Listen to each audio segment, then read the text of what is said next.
Thank you for joining us today. My name is Grainne Brundson and I'm from the head of Screen New South Wales here in Sydney. I'd like to start by acknowledging the traditional owners of the country we're on this morning. We're on Gadigal country in the beautiful harbourside city of Sydney in New South Wales. I'd like to pay my respects to elders past and present and thank them for their custodianship of the land, waters and culture where we are today. Thank you for joining us. I'm here with Jodi Matterson, co-founder of the powerhouse independent production company Made Up Stories, Luke Hetherington from Industrial Light and Magic, and my colleague Corrie Germin from New South Wales Treasury. I'm going to ask each speaker just to introduce themselves briefly and then we'll get into some questions. Jodi, do you want to start by just introducing yourself and what Made Up Stories does? Hi everyone, hi Grainne. Very happy to be here this morning. I'm Jodi Matterson. I run the Australian arm of Made Up Stories, which is an independent production company who has a focus on putting women in front and behind of the camera. I work with my partners Bruna Papandreou and Steve Hutensky. We have offices in LA and Sydney. I'm based in Sydney, New South Wales. And we are a very busy startup, I like to describe ourselves. We've been in operation for about 4 years and have a very heavy slate across film and television. Thanks, Jodi. And Luke, would you like to introduce yourself? Yeah, well, hey, Grainne. Good to see everybody. Happy to be here as well. My name's Luke Hetherington. I run Industrial Light and Magic's Sydney studio and Singapore studio. We opened a studio in Sydney almost 2 years ago, which we've been building up ever since and doing lots of work and training and innovation here, which we'll talk a little bit about later on. But good to be here.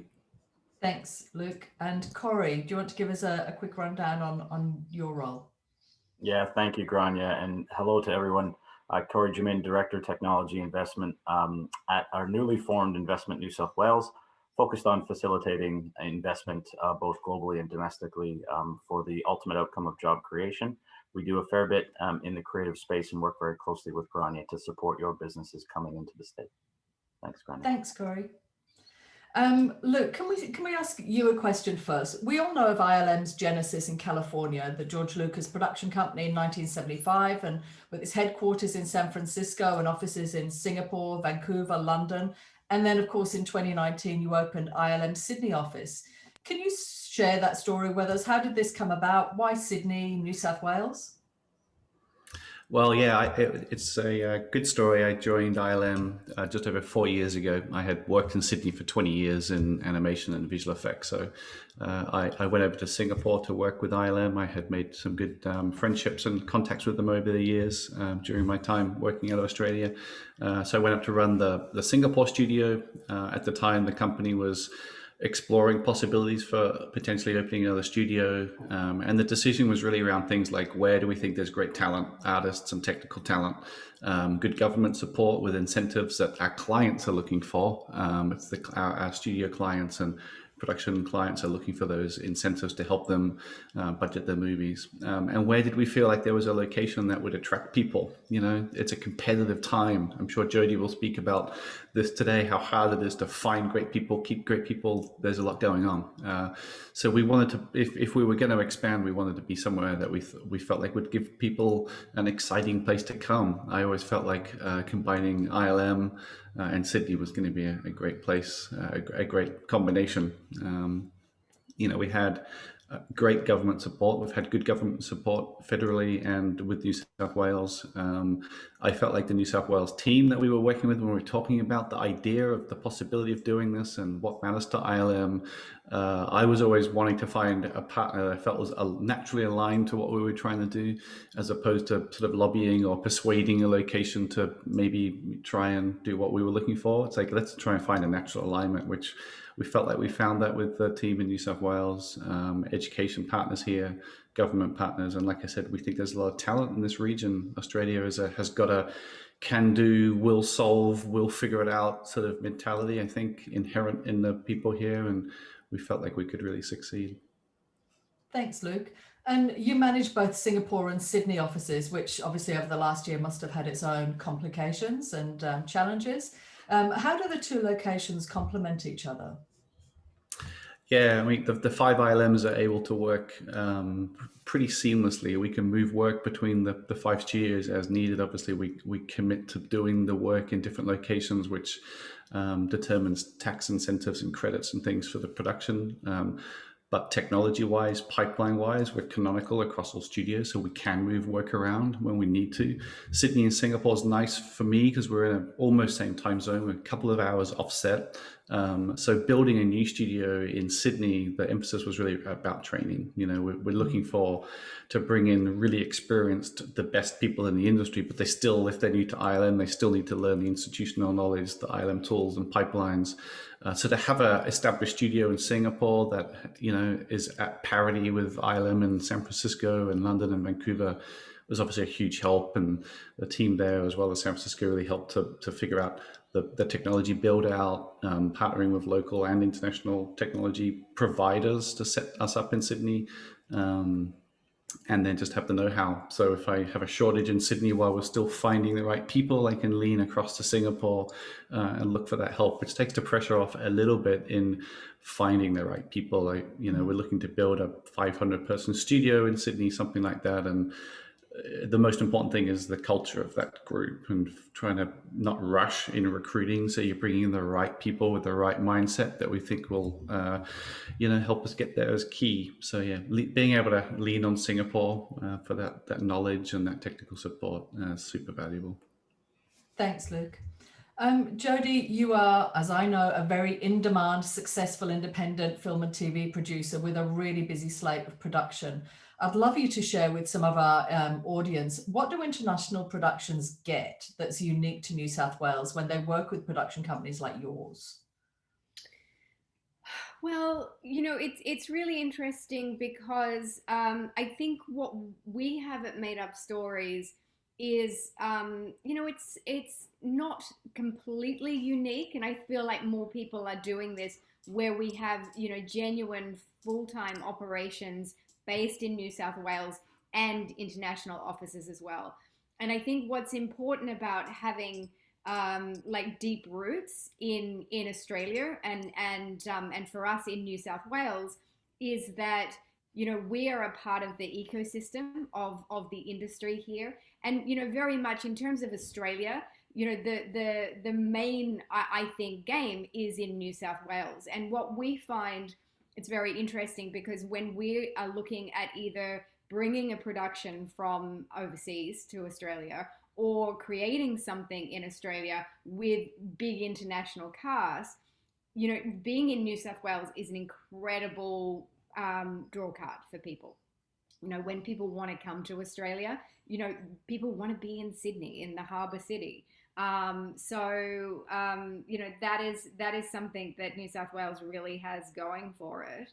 For us, we find that the concentration of the best crews and people who are our collaborators are here. So, a lot of what we're doing is very New South Wales focused. And so when people approach us about, coming in and working on projects here, it kind of, often leads to this. So. Yeah. Okay. And over the last year, obviously, COVID has been a challenge. I think the resilience of the screen sector here has certainly been on display over the last year because it's bounced back very quickly and in some places really didn't stop despite COVID. How has work in the time of COVID changed for you, Jodi? Look, what's really interesting is COVID has presented a lot of opportunities for us as a company. And our goal, as I said before, we're a startup, really. We've only been going for 4 years.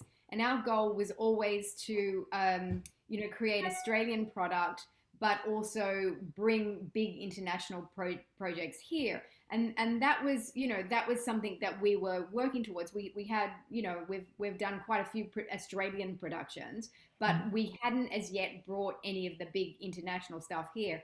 And we had a show, 9 Perfect Strangers, in pre-production in Los Angeles. And when COVID hit, we could see the writing on the wall. We could see that it wasn't going to get good quickly. And we were very confident about the government's response here in Australia. So we decided to pivot very, very early on. I think it was late April. Last year, we made the decision, you know what, we could bring this production to Australia. So we worked, as you know, Grainne, very closely with you and also the federal government to work out, I think we were the first ones to bring a production down here, work out the visas and the exemptions and the quarantine situation. And a lot of sleepless nights, but we got it done, and we got it done very, very quickly. So we were up and running in production in Byron Bay in New South Wales in June, which was absolutely massive. And since then, we've brought a Netflix show, which we had in production in Vancouver, down to Australia as well. And it just keeps coming. So it really feels like that 9 Perfect Strangers happening so quickly and so successfully has opened the floodgates, not only for us actually, but for, a lot of different companies. And, it really does seem like the whole world is trying to come in here, which, proposes, it kind of has its challenges as well.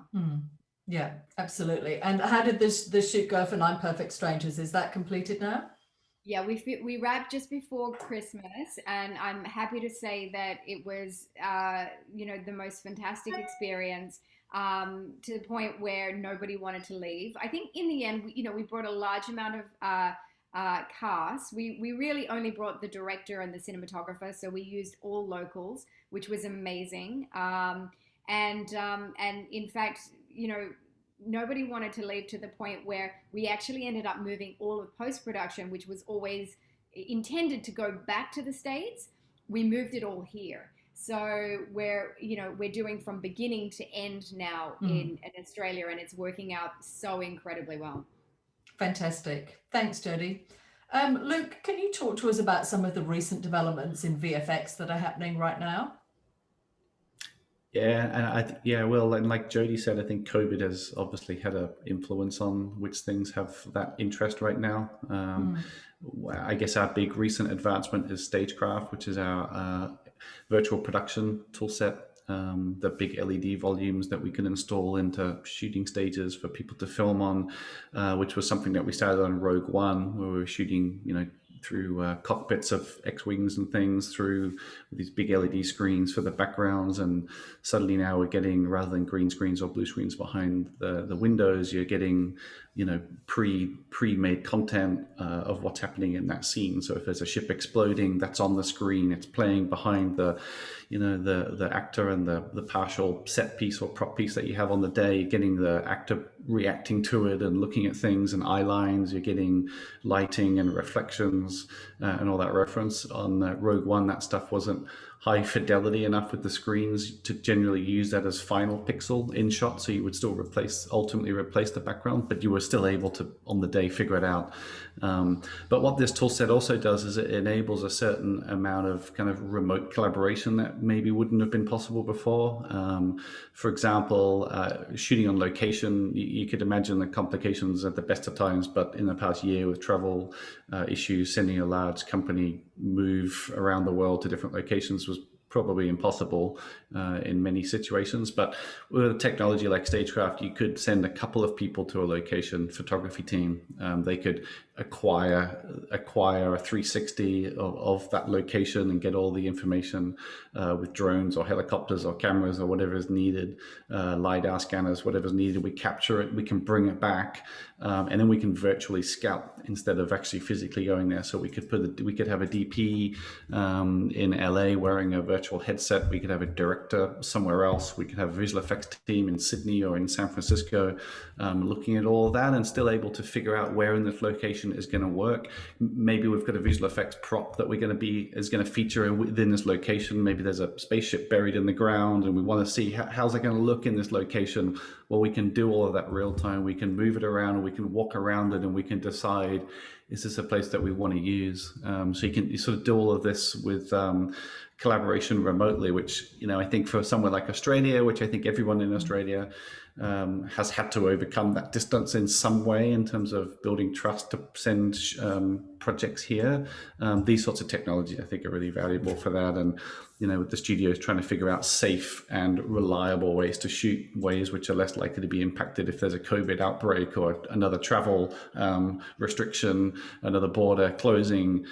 These sorts of techniques are going to reduce the exposure to that, because now it's like, well, we can shoot on a sound stage, and we can do part of that shoot on a Stagecraft volume, which we've acquired other locations, so we're not having to travel, and all of a sudden that becomes a lot more plausible, a lot more realistic. So we've seen a lot of interest in that technology. We've just been releasing Stagecraft 2.0, which is the latest advancements of what that technology can do and deliver in terms of real-time virtual production. So that I would say has been the big development interest in incorporating that into production methodologies.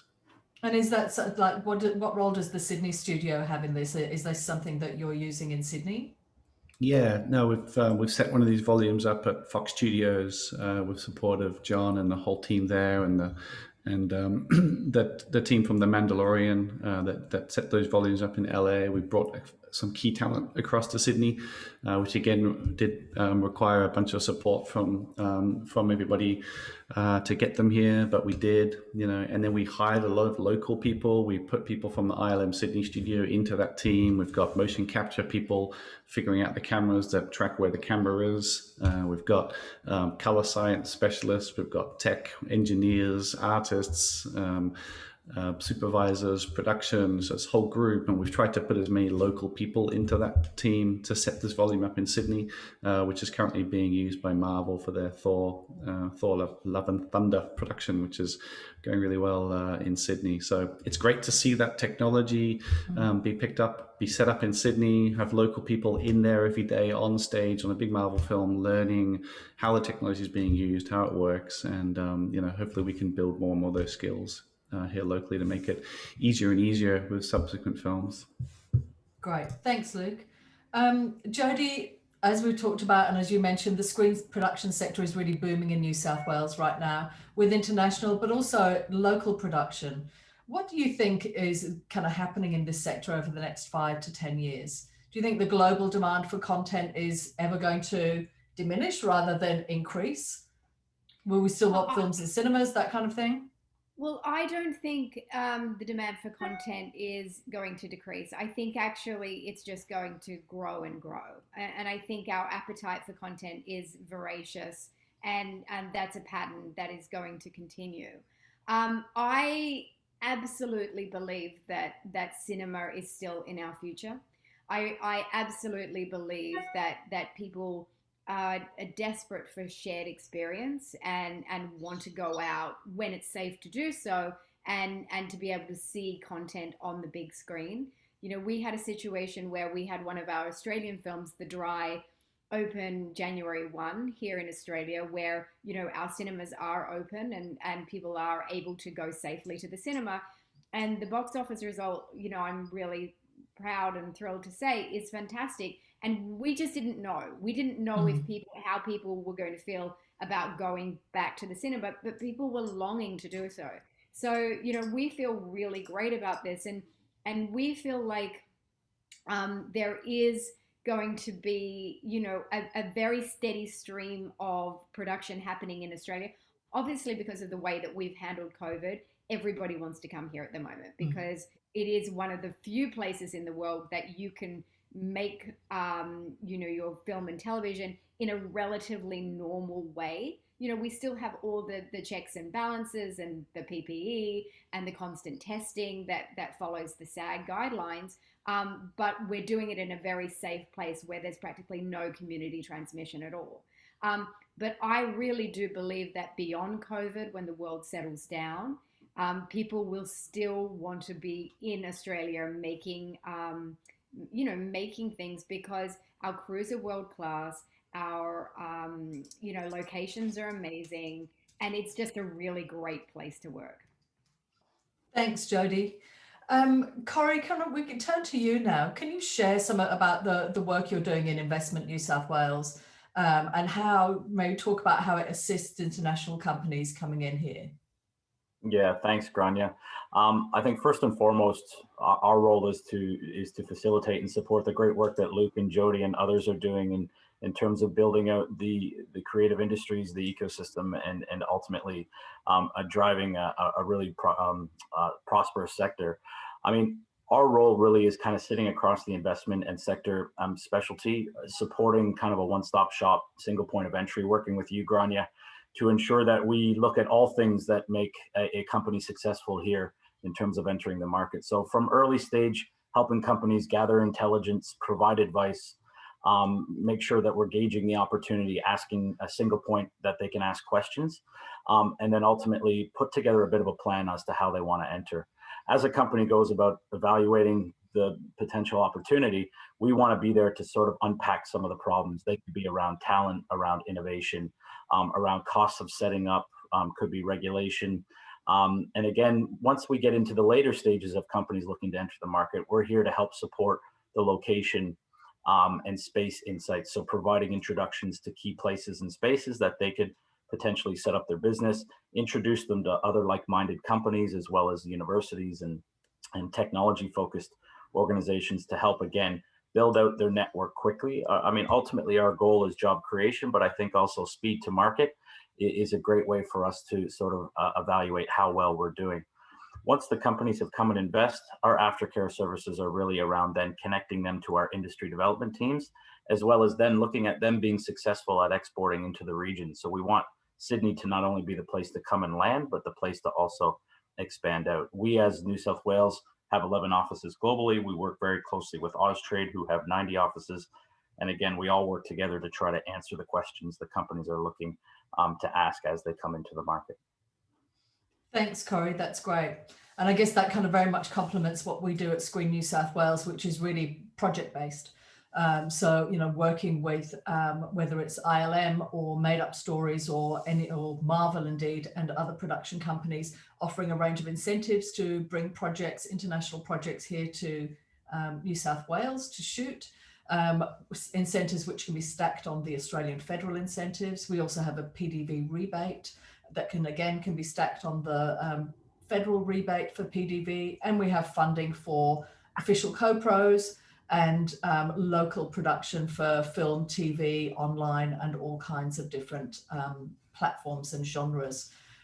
So we're very excited about the range of content that can be made here in New South Wales, whether in real locations from the desert to the sea or on volume capture stages like Stagecraft that Luke was just talking about earlier. Really, you can kind of find any location here.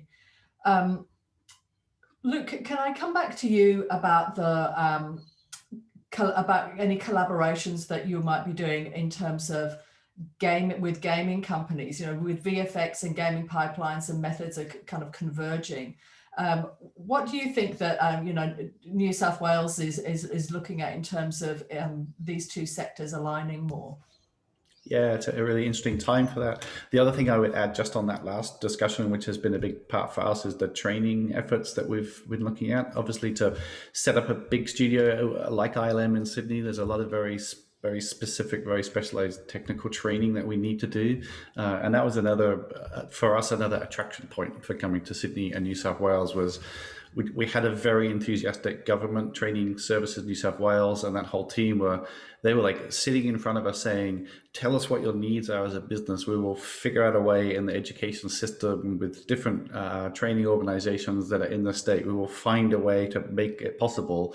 Just tell us what you need. And the combination of the internal training that we're doing with their support and the partnerships that we're looking to do with organizations like TAFE, the film school, the universities, where they're really coming in and saying, there's a variety of government funding schemes that can, in some cases, completely cover the costs for some of this training. So the students don't pay $1 to get this training. That gives them these opportunities, and the businesses can get these really very tailored, very specific training supports because it creates jobs. And we've had great support with that, and we're in the process of figuring out a few streams around that I think is going to make a real difference. With the gaming piece, I think the big thing in the last 3 to 5 years has been the real emergence of real-time technologies. I think we've seen it across not just gaming, but the VR and AR and immersive sort of experiences that are becoming more and more popular around the world, and the power of some of these just real-time engines like Epic's Unreal Engine, which it's very much becoming now part of the visual effects pipeline. Traditionally we had two very different ways of working. We had real-time stuff for games and interactive, and we had pre-rendered traditional pipelines where we create things and then we render things. They take hours and hours to render each frame and all this kind of thing. But we're very much now incorporating real-time technologies into how we work, not necessarily to deliver the final images, although in the case of something like Stagecraft with lots of proprietary software and hardware configurations, we can deliver those final quality pixels to that volume and film them for final shots. But within our own pipelines, we're looking at how do we use real time to speed up what we do, to give the artist better visualization of what they're working on, or faster iterations to the client, and all these sorts of things. So the visual effects artist of 2021, and certainly the visual effects artist of 2025, I think are going to become much more skilled at working within these real time programs. So I think the real convergence, or at least one of them, is that skill set. We're going to be seeing our artist base shift more and more to learning those sorts of tools and that kind of workflows. With Stagecraft, we have to get assets in and out of real-time workflows and post-production workflows. If we create an environment to film it on the volume that's been built to be optimized for a real-time engine, and we're going to bring it in for post-production, maybe detail it up even further to zoom in to bits and all this. So the artists are going to be learning that stuff. So I think we'll end up with a talent base and a knowledge base that's probably more consistent between the visual effects studios and a gaming studio. There'll be less difference between what those artists know and how they work. So that might be one way where it's sort of is easier in a way to crew and to move crew between real time and traditional visual effects workflows. Thanks, Luke. We've only got a couple of minutes left. I think we might have an opportunity for a question if there's anything from the audience. If anybody would like to jump into the chat on Zoom and type in a question, I'm very happy to ask it to Jodi or Luke. If not, I might just jump in with a final one. Luke, Jodi's talked about how really the production sector was able to work during COVID, and the kind of the checks and balances that were put in place in terms of a live production environment. How did that work for ILM and the post and VFX sector? Yeah, I think everybody had a very quick process to get through figuring out how to get people working securely from home. In ILM's case, we've got 2,000 plus people working globally in 5 locations, and the sort of technical logistics of can we support people to work from home? What does that mean for managing the security of the content that we're working on to make sure that that's good? It was a big thing, but literally over the space of weeks, we were able to do it and pull it off. I don't think at the time, none of us really knew how well this was going to go.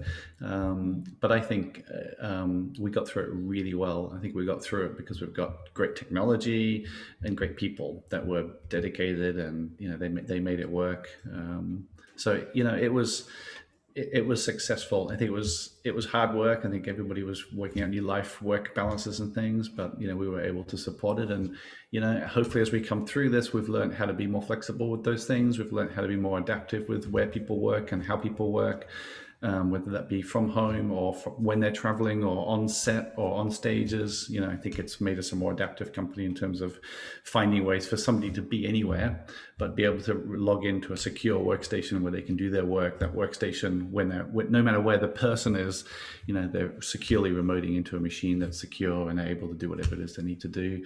And if you're now in the studio in future, maybe you can sit anywhere within the building and log into the computer you need. You don't necessarily need to sit at your desk anymore. So yeah, that's how we've adapted. It's been successful, and mostly down to the team being good at what they do. That helps, doesn't it? It does. We're just about out of time. I'd like to thank Jodi, Luke, and Corrie for joining us this morning. If you do have any questions, please get in touch with Diana and Joe, or get in touch with us indeed, and we're very happy to answer any questions you might have. Here currently in Sydney, we've got everything shooting from Marvel's Thor Love and Thunder in Fox Studios. We've got game shows happening. We've got a lot of post-production. We've got a lot of animation happening and lots of TV and feature film shooting.